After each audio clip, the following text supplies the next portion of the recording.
Welcome to Interviews with Innocence, a podcast about spirituality, consciousness, and exploring the wisdom our children bring into this world.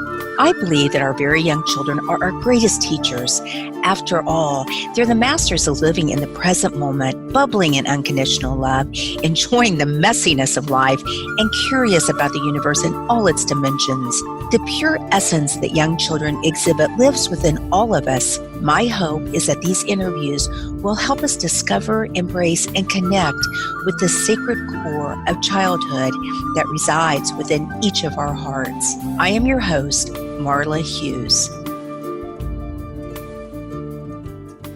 We are back today with Dr. Joe Tafur. He was with us last week, so if you were not able to tune in, please go back and listen to the conversation, which once again we will continue today.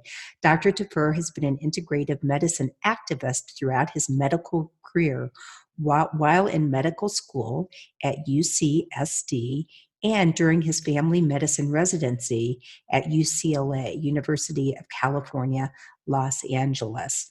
Dr. Tafur has observed that modern medicine struggles with certain mental and psychosomatic health problems because it fails to address the emotional and spiritual dimensions of these illnesses. Under the guidance of master shamans, Dr. Tafur has learned about the importance of acknowledging the emotional body and its role in disease. In Peru, Dr. Tafur learned how Ayahuasca shamanism could be used to heal the emotional body. And today we're going to continue that conversation. Welcome back to the program, Joe. Can you talk a little bit, though, about, of course, plant medicine isn't for everyone. When would it not be indicated?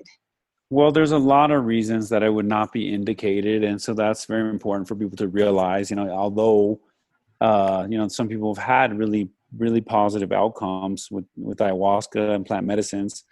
In the particular case of ayahuasca, then you have, the proper use of it, where you have these properly trained guides, not just somebody who's just so excited about it, they want to share it with everybody, right, who doesn't really have the experience. You're in the medical field and you don't, like I tell people all the time, I can come out of residency 3 years of family medicine after 4 years of medical school, and still no one's really that excited to see me fresh out of the program. When you go to Kaiser and you found out the guy just came out last week, whoa, oh my God, danger zone. And yet people think that they can handle this kind of stuff, where you're talking about healing all this wide range of illnesses, from a few weekends or whatever it is they think.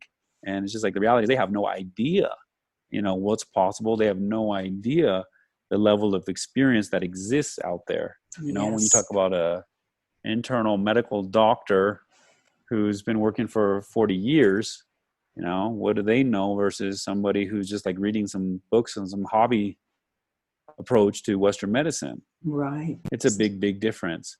And then you have the ancestral traditions, you have multi-generational knowledge. So there's a lot to be said about just the ceremony and who's running the ceremony and making sure you're with the right people and all that kind of stuff is very, very important.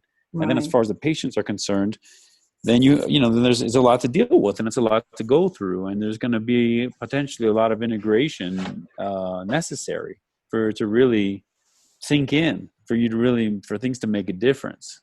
I mean, that's very common that people go through a little, like anyway route down in the jungle. They don't let people come for less than a week, and they prefer for them to come for at least 10 days because they don't want to waste their time with people who just want to try it out and, on the first night say, oh, I'm healed, I'm done, because they've already watched 1,000 people do that and not change anything in their life.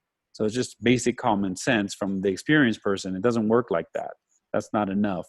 So you need somebody who's ready to make the most of it. They have to be ready to be a little bit committed to their healing process. Yes. And ideally to be connected to some kind of integration and support that they may need, afterwards, whether that's a good family or friends or social network or professional help or integration circles or continued support from traditional healers. There needs to be, the mental health history is extremely important.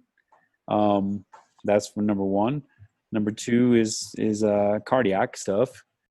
So Right. there's medical concerns that need to be taken into, account. And then there's medications that would be contraindicated with the plant medicine. So you need to think about that too. Are you on any kind of medication that could have some kind of a clash and cause a problem? So Right. those are the ones that we bring up to people's attention. And then there's just the consideration of the healer meeting somebody and saying, I'm not sure this is the right thing for you. Yeah. They have to be ready to put in the Yes. work. They have to be ready to look into themselves. It'll only take them as far as they're ready to go. Right. Right. So True. people can resist. People will resist this kind of stuff, dramatically, amazingly. But then about as far as the number of people who may or may not believe, I've dealt with many, many people who come down because, they want to give it a shot and they've never really tried this stuff and they don't really believe in spirituality of any kind. And so these, the shaman will call them a bit of a blocked person. Right. And so then you get that a lot where people say, oh, well, you'd have to be from the culture for this to work on you. And, that kind of anthropological perspective, which, really is not an experienced, like a commentary, because I've dealt with down at the center, hundreds and, maybe into the 1,000, whatever range of people where many, many people who just don't believe in any of this. And they are surprised when they Yes. go through the cleaning process and the healing process, that it opens their minds, many of them, Yeah. and it opens their hearts. And many people walk away way more spiritually curious than they were before. I understand. I respect the nihilistic perspective that these people, it's a flat land, nothing means anything. The world is pointless. But to me, I respect that they just have not had a mystical experience in their life for them to consider those things. So it's just something that these things are experienced. The mystical is an experience thing. It's not something you read about. Right. Absolutely. It's not the same so thing. the people that you've seen that come to come on these retreats, because, many of them have been, I'll say, transformed. I've seen it also. And do you find that it sticks? I mean, it stays with them? Yeah. Well, that's the question mark, and that's what everybody, wants to know. And so I found, of course, we can find many cases of people who it didn't stick and they went back. But like I present in the, I would say a lot of the cases of people that I have stayed in touch with that have been through treatment at Niue route, and then subsequently in other environments and situations where I stay in contact with them, I would say, yes, it does. And, but I think there's a lot to that. I think, the 10-day plant diet, the 2-week plant diet is going to stick with somebody a lot more than the weekend workshop. Right. And I think the traditional healers, the indigenous people would totally agree. There's, of course, in a weekend, you're not going to fix that. And then they might say the person needs longer treatment. You might need a month, or you might need even more than that. So there's different degrees of it. So in the book, I tried to present the truth of, there's a few of these people who just, they transformed, even in one night. And then that stayed with them for years and kept evolving and changing. And then I presented the people that came back several times over a period of years. The addiction case, who was kind of like yo-yoing back and forth until he finally stabilized. And then I end the book with the case, an anxiety case, where it's not resolved and he's not sure it's going to be resolved, to let people know, this is not as simple as that. But as far as research that's been done, because so how do we know if it sticks or if it doesn't stick, this kind of treatment? Well, Temple of the Way of Light, they did a little research study on loss of a loved one, grieving the loss of a loved one was a study they did, that people were coming down there looking for help with that common problem. And they did a follow-up study, and they had really strong results a year out. People were still getting the same kind of benefit they were having. You have, listening to ayahuasca, Rachel Harris, who is doing the North American ayahuasca situation with people with the weekend workshops and things like that. And people were saying, a year out, 75% of the people were saying they're still talking to ayahuasca and having experiences related to what they've gained from those ceremonies. They've got studies going on in Peru and Brazil with ayahuasca for depression, and they're getting prolonged results. So I think there is evidence that a lot of people, there is a sticking that happens because we see it and we believe it. And then there's, then there's cases that are not, and then they're broadcast as if this is the, right. come This on, is the nobody way it doesn't, is. it's just that you got a little psychedelic with a glow, ayahuasca glow, and then you go back. So then it comes back to the same thing. Like, yeah, the life can swallow you back up. The society can swallow you back up.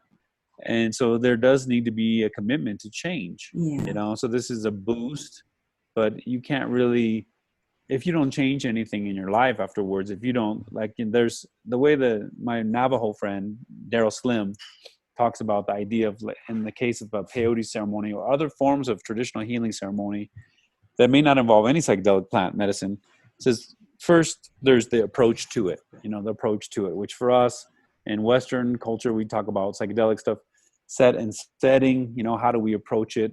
How do we prepare ourselves? Where do we do it? How do we do it? So in the Navajo tradition, the Diné tradition, the way he would talk about that first phase of how we approach it, that's called love. That's the love we bring to it. That makes a difference, Yes. It's just common sense, really. So that's an easier way to talk about all those elements. We have to bring love to it.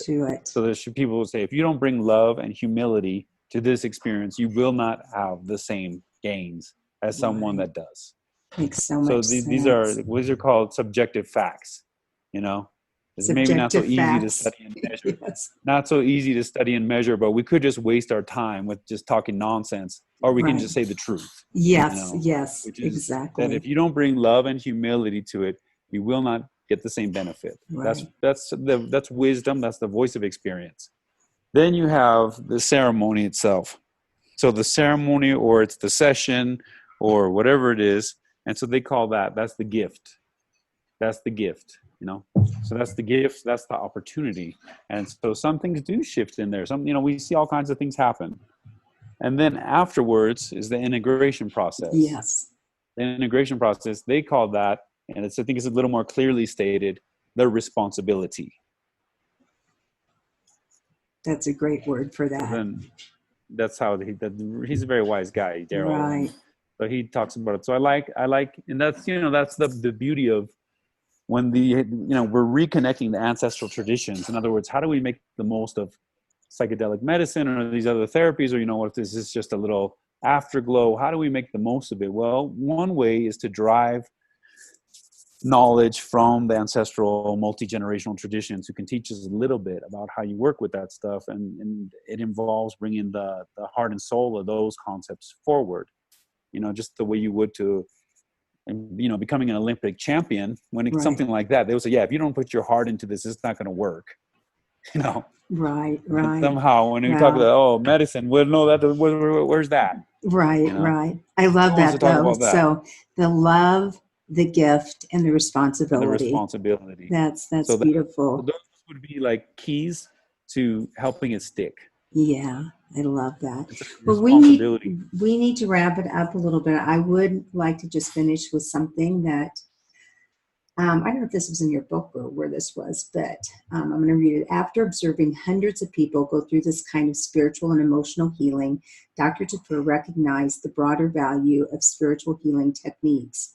Spiritual healing is spiritual practice. Spiritual practice is spiritual healing, and both can help to heal the emotional body and in turn the mind body. I love that. Right. Yeah. So that's what I've been repeating over and over again. And so it's just, and so that kind of came out of a little bit, and I won't take too long, but that's okay. As we were trying to bring ayahuasca to North America, and, one of the opportunities is to try to get religious exemption from the DEA, like the way peyote has done with some Native American church and the Brazilian ayahuasca churches, Santo Daime and UDV.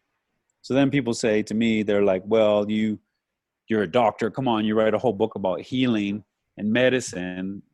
Don't try to tell us this is a religion. Like, you guys are doctors. This is medicine. This is medical. And so then they say, I get what you mean. Yes, but this is spiritual healing. Yes. And so this is spiritual healing. And in fact, this is a form of spiritual practice. And then that brings me to just the thought that, in fact, all spiritual practice, and this I think is so important in this next wave of consciousness, is the purpose of it is to nourish our spiritual well-being. That's the reason we do spiritual practice. Mm-hmm. It's not because someone told us to do it. It's not because this is what everyone in town is doing.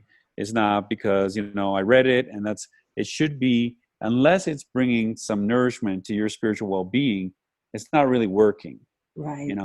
If you're involved in a spiritual practice that, like I've said in other arenas, is closing your mind and closing your heart, and potentially making you sick, like mentally ill and physically ill, like I don't know that really meets muster with what I would consider what spiritual practice is, because spiritual practice is spiritual healing, and spiritual healing is spiritual practice. Right. So when we're doing spiritual healing techniques, if I'm singing Icaros to somebody one day in North America at an ayahuasca ceremony, and they say, "Oh, well, you're trying to practice medicine on them. We better, let's get the FDA over here.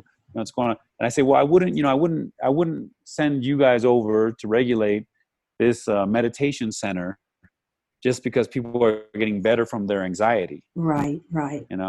It's like here, or at this this faith healing church, where maybe this person's like, maybe they're getting over their insomnia or what's happening, or they're getting over, something terrible that happened to them through the support of their community and through spiritual support. And they actually feel much better, and some of their health improves and all that stuff. So in other words, there's room for spiritual healing, and there's respect for that within the United States, within the Religious Freedom Act. And so that's why I say spiritual practice, spiritual healing, but it lends itself to go this other direction, which is exposing and bringing back these Native American concepts, which is a big part of like this movement that I'm a part of and what the book is about. We're trying to bring us back in line with the prayer of the ancestors of the land in which we live, which means honoring their culture and what they were hoping for the future generations, which include us and the ones after us. Right. And what they taught and what is being revealed by the plant medicine and this spirituality that is taught from nature is that health and spirituality are the same thing. Health and spirituality are the same thing. Mm-hmm. Do you feel that in Western civilization, because it seems like there's sort of a awakening of consciousness and some transformation? I mean, they're bringing meditation techniques into the hospitals, and I know in the UK they have energy healers come into the hospital. It's really amazing and so needed. So do you think it's changing a little bit I think it's changing a lot. I think it's changing a lot. I think it's changing quickly. I think the tide is turning.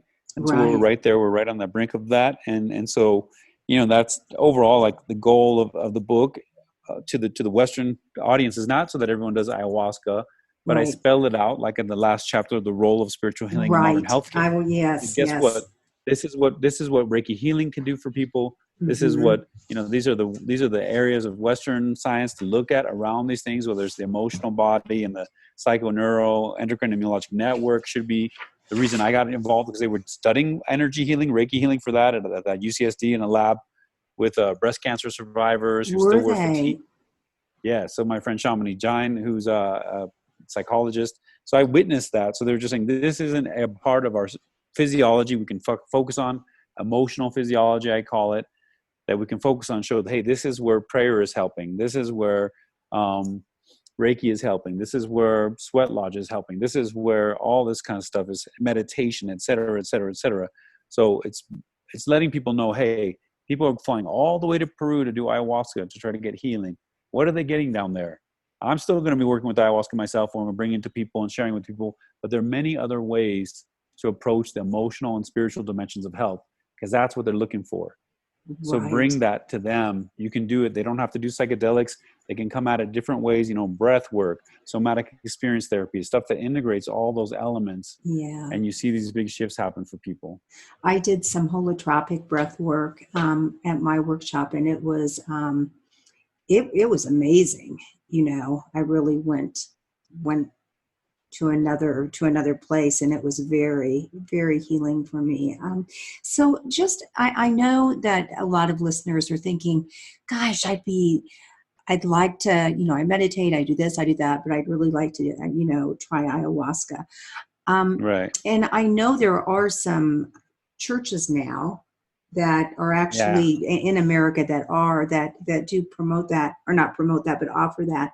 But do you suggest, right now at least, that people go somewhere? We talked about this before we started this interview, where you're actually in the plants and in the indigenous culture and kind of enmeshed in all of that. Do you think that's... I think it's very special to do it in that way. I think there are people get a lot of healing and other opportunities, and I've observed it many times. But it is very special if they, I don't think it's the only, that's the only, that's one way to do it. And it's a very powerful way to do it. And so people have the opportunity, that's the thing. And like, in a public discussion, it's like, well, it's still illegal for the most part in the United States. And so that would be the place to do it, in a place where they're allowing it to go on, in Peru. And I'm bringing people to Colombia in a little while. And there's Costa Rica, and there's other places where people are doing it, so that's one option for people. To try it there.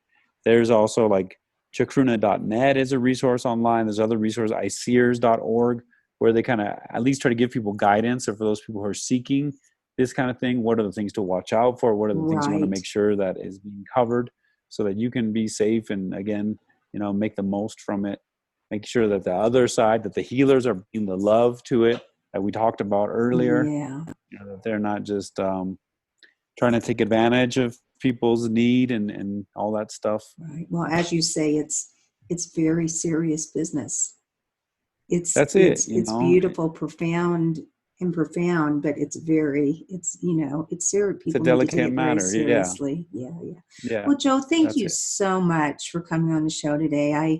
This is very, very enlightening, and I'd love to have you back and even dig a little deeper about the science of ayahuasca and epigenetics and affecting the limbic system and all of that. So anyway, maybe you'll be able to. I'd like to do that. That would be good. That'd be important, because we've got our research project, we've got our crowdfund, and we're trying to spread the word about the Modern Spirit Epigenetics Project. And from modernspirits.org. Okay. We'll we're definitely raising money. Whoever wants to, it explains itself a little bit on the website, but. Okay. And what is the website's name? That was my next. How do people find you? modernspirit.org. Oh, modernspirit.org. And also all of the little things that you talked, or the big things that you talked about. We'll have links in the show notes and how to contact you. But how can people contact you if they? We have modernspirit.org. I also have my website, drjoetafur.com. Okay. And there's contact, whatever, the internet. Great. And you have a workshop or a retreat. Do you call it a retreat, or we call it retreats? Yeah, it doesn't matter, to me, but we call it retreat. It doesn't matter. Right. We call it retreat. I think retreat. Yeah, we're going to do one in July. We're going to do another one in August. So we just opened up the July one and we're going to start filling it up. And then I'm going to have to talk to I'm doing that one with Martina Drossel, who's a somatic experience therapist and an ayahuasca shamaness extraordinaire. Wow. And just an amazing healer. And so she and I are going to lead that one with Ricardo Amaringo and the team, Nihueral, all the Shipibo healers there. And so that's in July in Peru. And then I'm going to do another one in August, most likely with my cousin, Francisco Javier Villegas, who is Colombian, bilingual English speaker that does integration coaching for people and also worked at Nihueral for some time. Wow. So then we'll do one together in July. So we've had good results in August. I mean, yes. Yeah. So it's been good. It's been good, and we've been getting good groups of people together. Doing such great work. Well, I hope to join you in July. You should come. I plan to. Well, I'm planning on it. Trust me. Okay. Well, good. Thanks so much, and you have a great day. Thank you too, Marla. Okay. Bye-bye. Bye-bye. Thank you so much for listening in today. If you want to learn more about the show, you can find us at interviewswithinnocence.com and on Facebook or Instagram at Interviews with Innocence. Please write me a message, tell me what you liked, and let me know what else you would like to hear. I would love to hear from you. And if you liked what you heard, please leave us an iTunes rating and review. It helps other listeners find the show. Thank you.